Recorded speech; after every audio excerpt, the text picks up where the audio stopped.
The Tempest. Many years ago, off the shore of a small mystical isle, a ship struggled in the eye of a terrible tempest.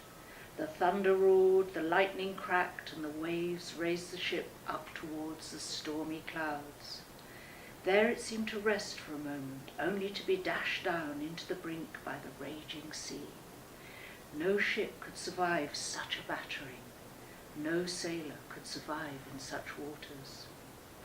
From the island, Miranda, a young and very beautiful girl, watched in horror as the ship fought to survive and the sailors cried out in fear. Sitting beside Miranda was her loving father, Prospero, his cloak flapping in the wind and his great staff held out towards the storm. He'd been preparing for this moment for years.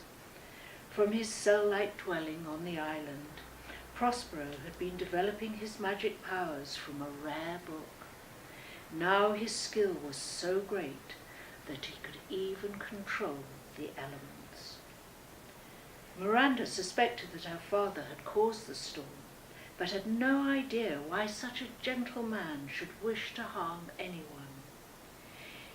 "If by your art, my dearest father, you have put the wild waters in this roar, allay them," she pleaded, clutching at his arm. "Be collected," replied her father. "No more amazement. Tell your piteous heart there's no harm done. 'Tis time I should inform thee, father. Lend thy hand and pluck my magic garment from me."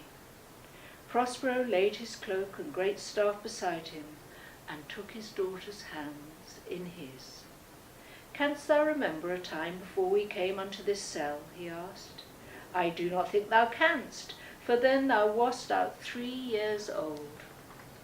Bit by bit, Prospero revealed how he and Miranda had been cast away on the island 12 years before.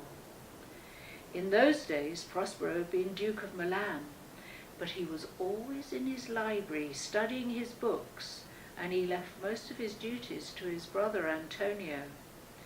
Eventually, Antonio decided that if he was to do all the work, he should have Prospero's title as well. Aided by Alonso, King of Naples, he set about seizing the dukedom and getting rid of his brother.